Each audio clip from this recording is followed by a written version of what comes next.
Hello everyone, welcome back to Ninja Prep. मेरा नाम है कपिल गोयल और जैसा कि आप लोगों ने थंबनेल देख ही लिया होगा कि आज के वीडियो में हम डिस्कशन करने वाले हैं MGSU यानी कि महाराजा गंगा सिंह यूनिवर्सिटी के बीएससी फर्स्ट ईयर सिलेबस के लिए। जिन लोगों ने बीएससी में एडमिशन लिया है फर्स्ट ईयर में जो हैं, तो उनको मैं बता दूं कि क्या सिलेबस रहने वाला है आपका, क्या आपका एग्ज़ाम स्कीम होगी, यानी कि कितने नंबर का आपका जो एग्ज़ाम है वो होगा और कितने आपको पासिंग मार्क्स चाहिए होंगे। तो हम आज बात कर रहे हैं किसकी, बीएससी फर्स्ट ईयर की। तो बीएससी फर्स्ट ईयर की अगर मैं बात करूं, बीएससी फर्स्ट ईयर, तो इसमें भी मैं बात कर रहा हूं किसकी, मैथ ग्रुप की, यानी कि जिनके पास PCM है, जिनके पास CBZ है, यानी कि केमिस्ट्री, बायोलॉजी और जूलॉजी है, उसकी मैं अभी बात नहीं कर रहा हूँ। मैं बात कर रहा हूँ सिर्फ जिनके पास PCM है, यानी कि मैथ ग्रुप वालों की। तो एक तो होगा यहाँ पर कौन सा सब्जेक्ट, कंपलसरी सब्जेक्ट। ठीक है, कौन से सब्जेक्ट होंगे, कंपलसरी सब्जेक्ट। कंपलसरी सब्जेक्ट्स जो होंगे उनमें क्या क्या होंगे, एक तो आएगी हिंदी, एक क्या आएगा इंग्लिश, एक क्या आएगा कंप्यूटर साइंस, और एक क्या आएगा आपका, एक आएगा EVS यानी कि एनवायरमेंटल स्टडीज़। ये जो पेपर हैं ये 3 साल के अंदर एक बार ही होंगे, यानी कि फर्स्ट ईयर में ही आपके एग्ज़ाम होंगे। 100 नंबर का एक पेपर होगा जिसमें से आपको 36 नंबर लाने होंगे। सेम कहानी इंग्लिश के अंदर 100 नंबर का पेपर, कितने मार्क्स लाने हैं, 36 मार्क्स लाने हैं।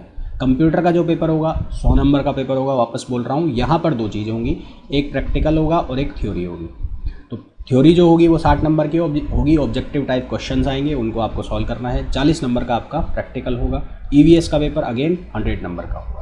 तो ये आपको 3 साल के अंदर पास करने हैं। उसके अलावा आपको 1 साल और मिलेगा इनको पास करने के लिए, बल्कि मैं तो यही कहूँगा कि इनको फर्स्ट ईयर में ही पास करके और आगे बढ़ो। ज़बरदस्ती इनको अपने साथ खींच के ले जाने का कोई मतलब नहीं है।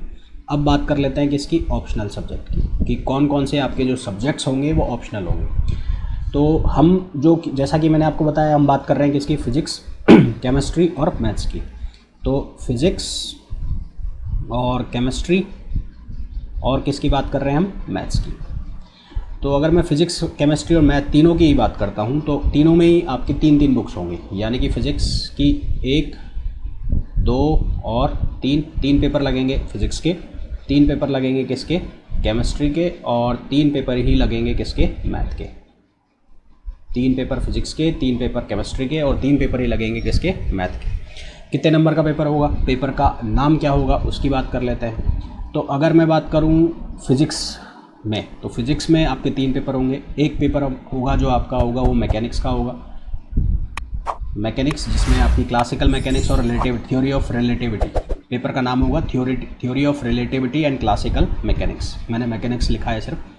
45 नंबर का ये पेपर होगा। 3 सेक्शन आते हैं, A, B और C करके। ये तीनों सेक्शन मिलाकर कितने मार्क्स के होते हैं, 45 मार्क्स के होते हैं। इसी तरह से सेकंड पेपर होगा, एक पेपर होगा आपका प्रॉपर्टीज़ ऑफ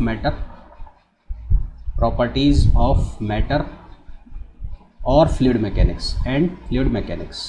इस पेपर के अंदर भी 45 मार्क्स के आपके क्वेश्चन पूछे जाएंगे। और एक पेपर होगा EMFT यानी कि इलेक्ट्रोमैग्नेटिक फील्ड थ्योरी, जिसमें आपको इलेक्ट्रिसिटी और मैग्नेटिज्म के बारे में जो चीज़ें हैं वो पढ़ाई जाती हैं। वो भी कितने नंबर का होगा, 45 नंबर का होगा। तो ये तीनों जो है मिलाकर कितने नंबर के हो जाते हैं, 135 नंबर के। इसके अलावा इनका एक प्रैक्टिकल भी होगा। प्रैक्टिकल कितने मार्क्स का होगा, 65 मार्क्स का। तो प्रैक्टिकल जो है वो कितने नंबर का हो गया, 65। और जो थ्योरी पेपर है टोटल, वो कितने नंबर के हो गए, 135। टोटल मिलाकर ये कितना हो गया, 200 नंबर का।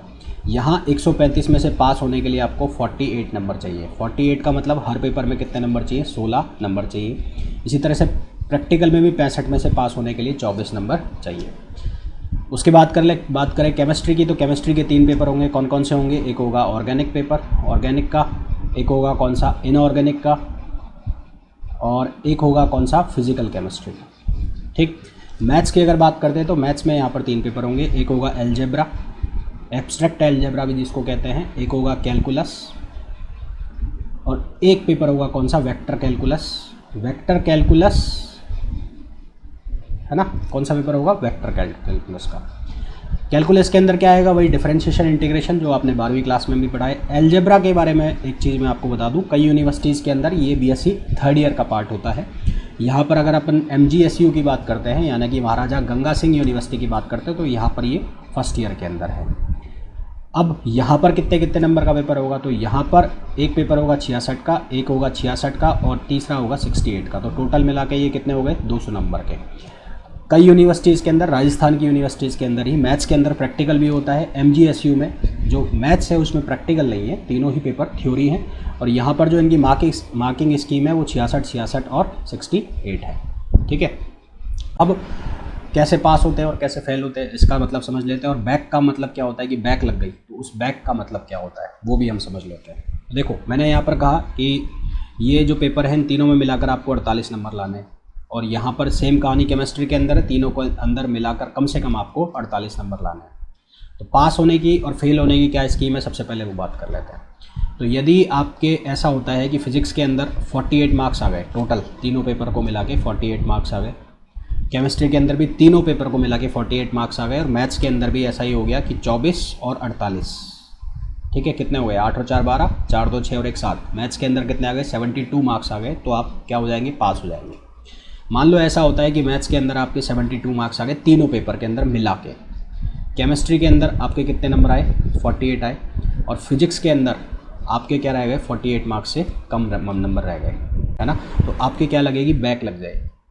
यानी कि 2 पेपर में आप पूरे पूरे नंबर ला रहे हो, जो कि मिनिमम पासिंग मार्क्स है 48 और 72, उससे ऊपर नंबर ला रहे हो, और एक पेपर में आपके नंबर कम रह रहे हैं, तो एक पेपर में आपके क्या लग जाएगी, बैक लग जाएगी। यानी कि आप पहुंच जाओगे सेकंड ईयर में, परंतु जो पेपर आपका रह गया है उसका एग्ज़ाम आप अगले साल दोगे। अब सवाल ये आता है कि इन चीज़ों के नोट्स कहाँ से मिलेंगे आप, है ना। कई बच्चे ढूंढते हैं कि नोट्स कहाँ से लाएं या बुक्स कहाँ से लाएं। तो नोट्स के लिए मैं आपको एक चैनल का लिंक दे रहा हूँ, वो मेरा खुद का ही चैनल है, BSc first year study notes. इसका मैंने लिंक डिस्क्रिप्शन में भी दे दिया है, उसको फॉलो कर भी आप चैनल से जुड़ सकते हैं। वहाँ पर आपको जो फर्स्ट ईयर से रिलेटेड जितने भी नोट्स हैं वो आपको सारे PDF फॉर्म में मिल जाएंगे। वीडियो आपको कैसी लगी इसको कमेंट करके ज़रूर बताइए। और इसके बाद मैं डिटेल्ड वीडियो बनाऊंगा जिसमें मैं फ़िज़िक्स का सिलेबस, केमिस्ट्री का सिलेबस, मैथ्स का सिलेबस, उन सभी को मैं अच्छे से समझाऊंगा कि तीनों का क्या सिलेबस है, कौन कौन सी चीज़ें आपको पढ़नी है, कौन कौन सी चीज़ें आपको नहीं पढ़नी है। इसके अलावा जो लोग केमिस्ट्री, बायोलॉजी के हैं, बॉटनी के हैं, मतलब बायोलॉजी से हैं, और वो लोग भी चाहते हैं कि मैं उनके लिए भी वीडियो बनाऊं, तो प्लीज़ कमेंट में लिख के बताइए, मैं उनके लिए भी वीडियो बनाऊंगा। मिलते हैं नेक्स्ट वीडियो में, till then thank you, bye bye.